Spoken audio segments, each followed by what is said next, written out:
Greetings, greetings, greetings. This is Loso, in case you didn't know so, aka the spiritual healer. Vibing this morning, this 8-8 portal, you know what I'm saying? It's powerful, but it's even more powerful when you choose the direction and energy you want to be in, the way you want it to go. Like, be the director of your own show. Like, understanding that it really gonna be based on how you think and feel. Everything. You know what I'm saying?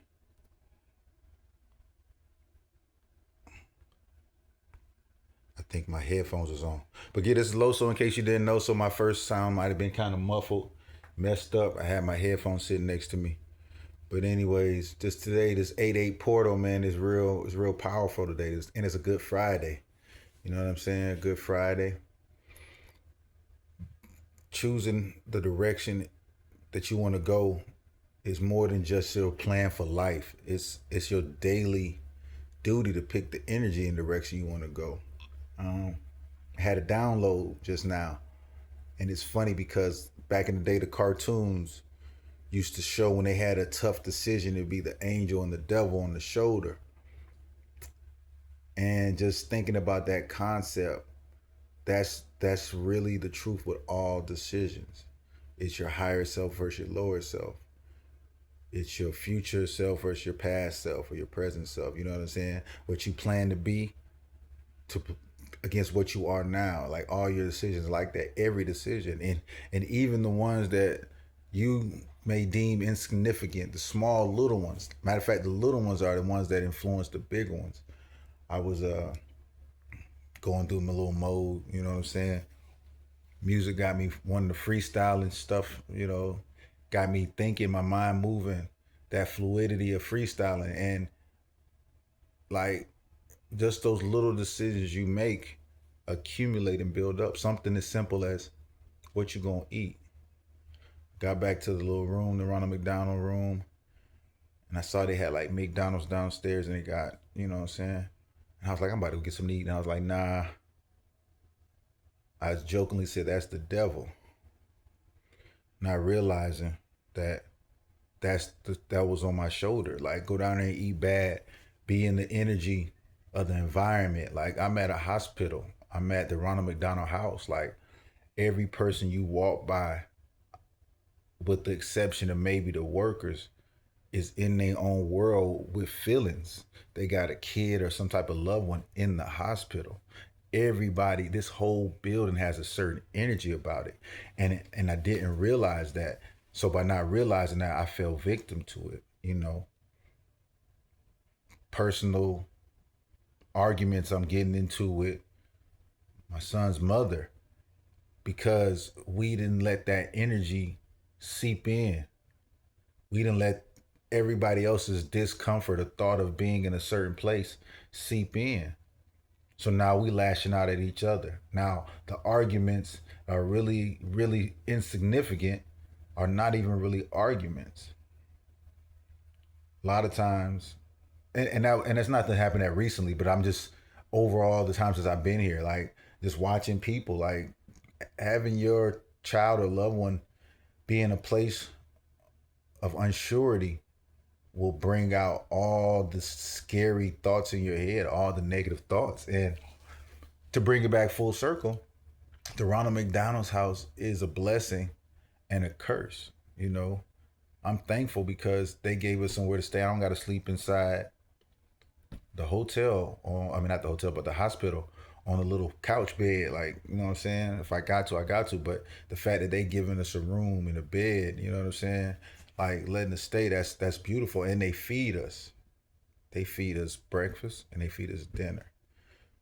They got snacks and everything. And I realized that it's a blessing because a lot of the people who don't understand and see it a certain way, they need those things. Like, it's really a such thing as comfort food. It's people who eat like me. I've been eating a lot, especially meat, since my baby been in the hospital. Like, I've been trying to fast, but I go into those cravings. Like, I want sweets. Like, I don't even like sweets, and I've been messing them.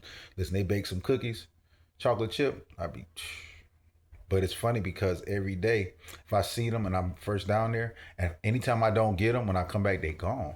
I'm like, man, who ate all the cookies? And I'm laughing because every time I see them, I grab out three myself.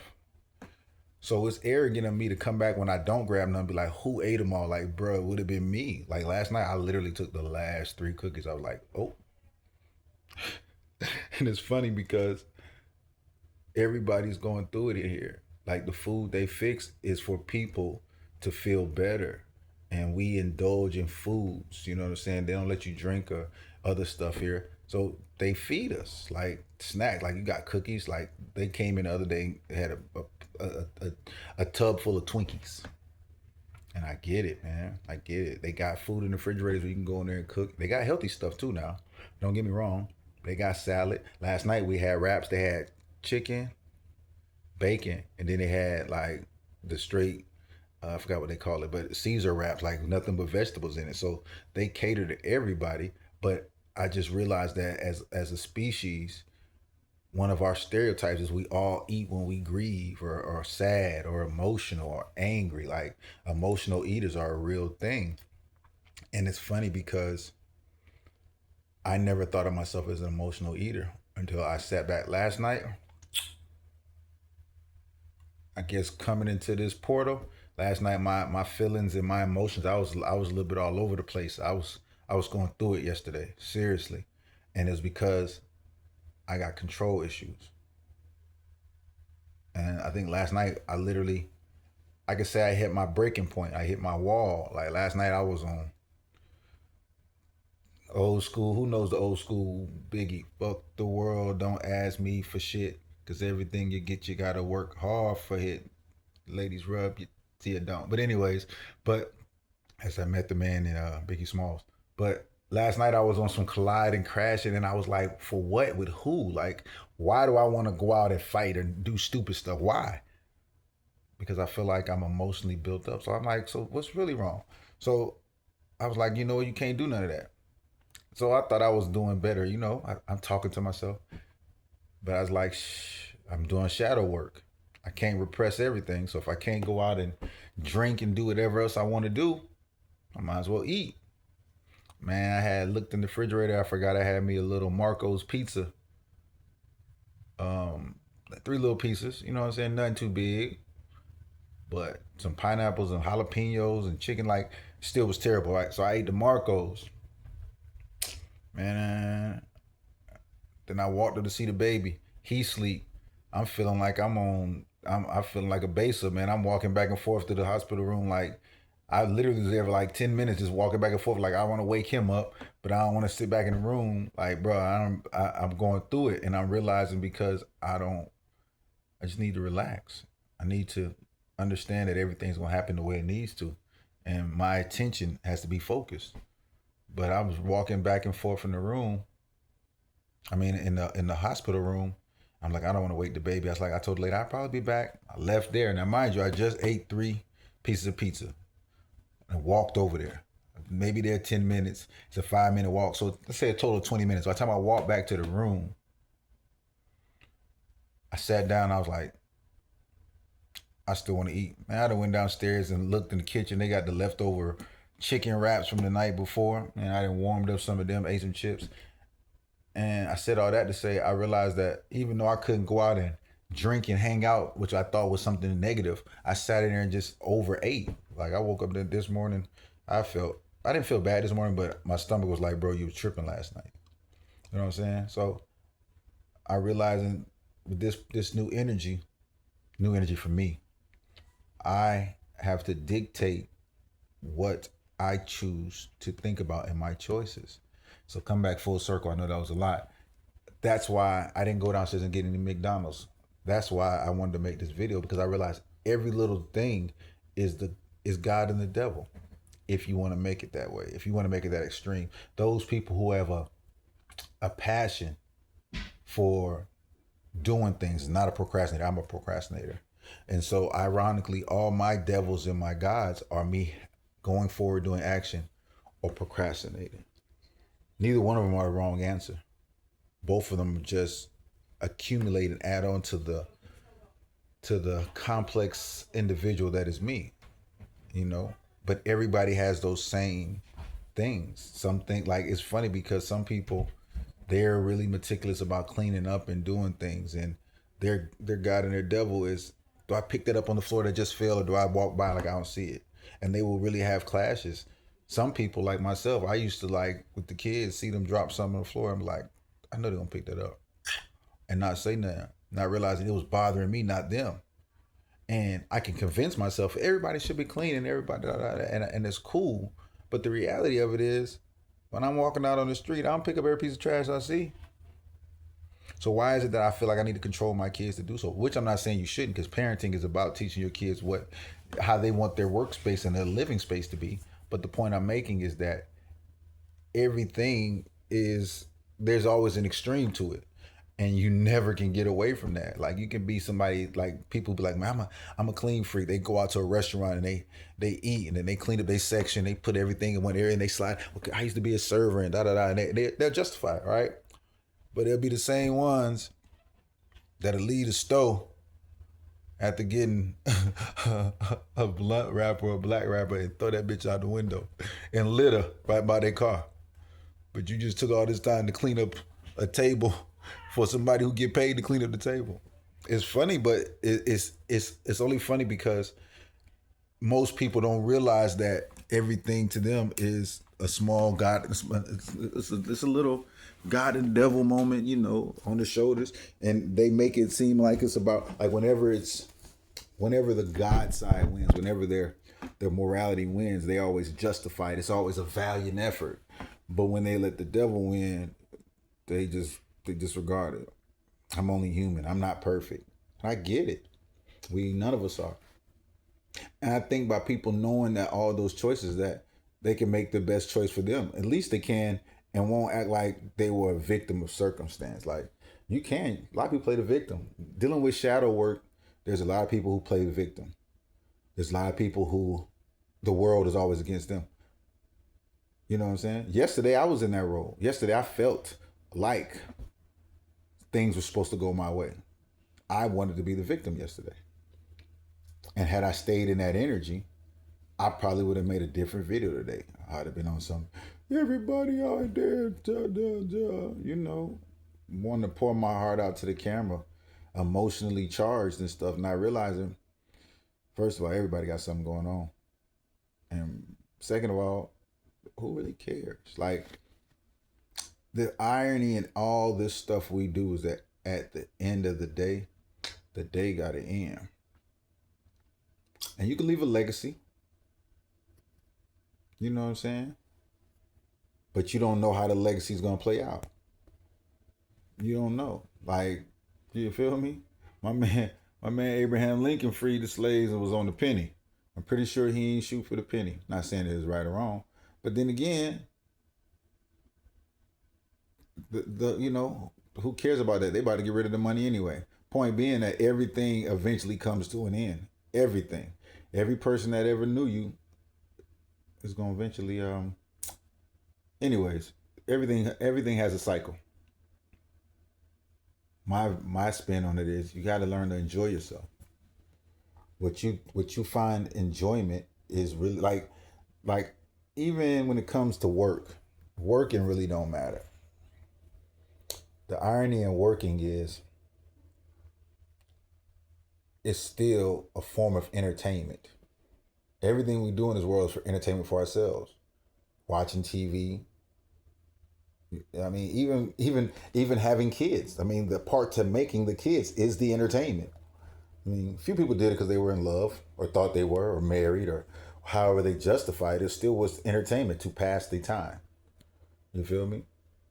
When you raising your kids, if you ain't busy running, doing this or doing something else, it's to pass the time, which is a form of entertainment.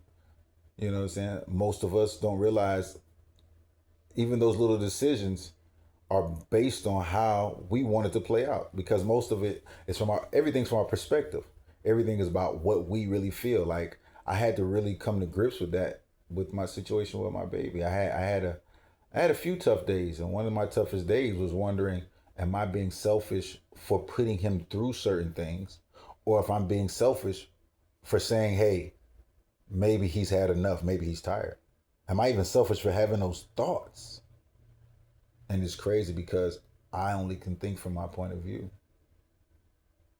One day, like my baby boy, he's waking up a little more now. So now he's a daddy's boy. I normally hold him and make sure he feels better. So now that he's more awake, they have his arms restrained because first of all he wants to pull the tubes out and like, man, I ain't with this shit. Like, what is going on? Like, he's finally coming to grips.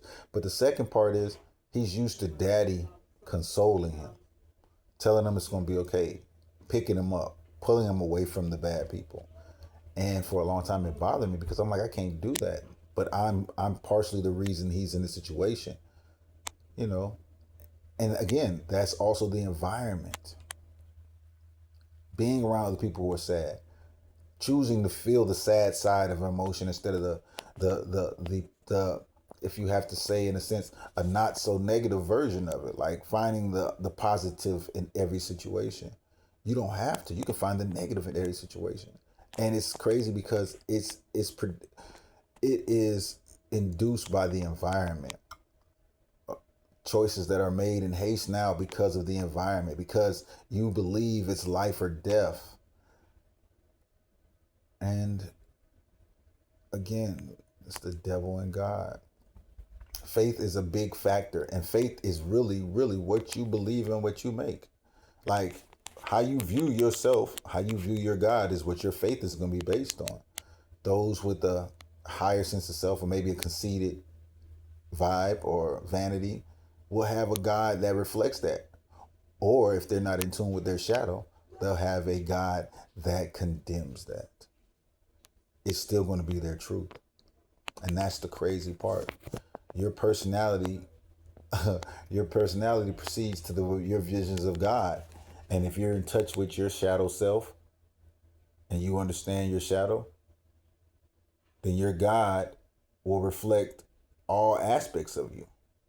If you are a hypocrite, if you're not, I can't even say a hypocrite because some people don't know their shadow, which will make them a hypocrite. But anyways, if you're not in touch with your shadow self, you're not in touch with your shadow urges, and maybe not, I might say if you're not in touch with them, if you haven't incorporated your shadow with your light side, meaning if you haven't accepted those vices, those things in you still from whatever aspect, be it religion or societal or just family tradition, certain things are not accepted because of mind states of the environment. If the environment thinks it's, I mean, like the crazy part, case in point, living in the South, living not just the South, I mean America period, like this whole culture, just all right, random tangent. So the reason why in most countries, this one included, when people get married, the woman takes the man's last name, and the mother, excuse me, and the daughter, her father normally pays for the wedding. When you do research, it's because it was a barter tactic. It was ceremonial. Like when I said pay for the wedding, they normally would host it on their land using their food, their water, their resources to give these people a wedding. And the male would take the daughter's last name. I mean, the woman would take the man's last name because the fathers normally made an agreement. And if you give me your daughter, I'll give you these acres of land.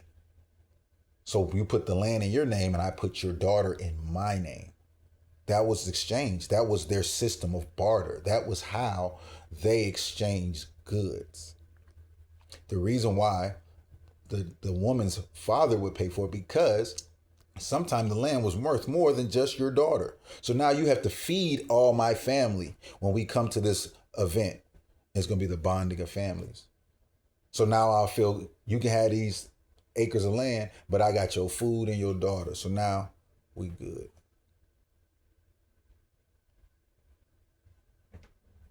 So with that being said, everything is about possession. Sometimes those traditions can get in the way of what it is you want to do or you want to be.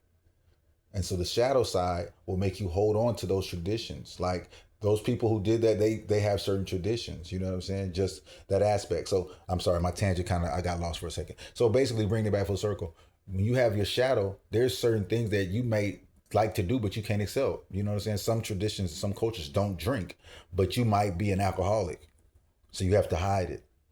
You haven't incorporated that. So now, when you one of your things that you'll run into is that you might all like especially preachers they might always have sermons about those who drink and adultery and all that stuff because that's their shadow, and since they haven't incorporated they frown upon it, but then when they do their things and they get caught in those scandals their shadow comes to light. Coming back full circle, that's why being in an environment like this you have to be in tune with yourself, and you can't always fight your shadow. Like I'm going to do better at all right eating that other stuff, but then I got to find something to channel when I want to eat bad. I've not.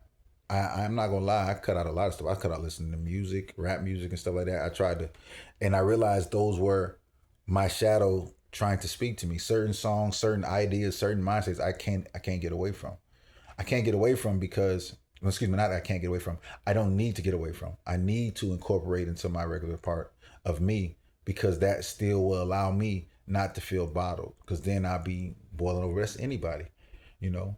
And shadow work is something that I encourage everybody to at least find out what it means. But be careful because once you have a consciousness of something, you can't undo it. And these videos and stuff are an attempt for me to get better in touch with my shadow stuff, my insecurities, my shortcomings, and not pass them on to my kids, but also have my kids break through on their own. You know, it's just crazy. It's just crazy. This 8-8 energy is crazy. I originally got on here to talk about that and some little passages from the books I've been writing, but it's just crazy. All this is, you know, it is for our experience, our human experience, you know, depending on what approach you take in your higher or lower self, you can indulge and sometimes you can overindulge. The crazy part is for those who don't indulge, it's the same result for those who do indulge. One day we gonna leave. And when we leave, we ain't gonna come back like this. You might come back, you might not come back, depending on what you believe. But ultimately, life is the one event that nobody gets out alive. Well, not really. Depends on what you believe again. Spiritual awakening. But it's a beautiful day, a powerful day. And I guess my message is just to make every conscious decision be something that makes you happy, makes you feel better. The law of attraction is still real. If you're a negative person, you like making other people feel bad, just know that shit come back tenfold. That shit come back tenfold. But if you're a petty Betty, so what? Be petty Betty. Embrace it. Embrace it. You a sucker, be a sucker. I can't tell you what's right or wrong, but I can just tell you the more genuinely you are with yourself, the better you'll feel. Ironically, that was a message that was given to me by a very wise young lady. You know what I'm saying? Just be you. Just be you. But the beautiful part is you live and you learn. You live and you learn. Accept all that come to you as lessons for blessings. Lessons for blessings. But anyways, man, this tangent went a little longer than I anticipated. Yes, it did. Again, this is Loso, in case you didn't know so, aka the spiritual healer. Man, listen, man. August 8th. Strong energy, man. Listen. All right, man. Loso, in case you didn't know so. Peace.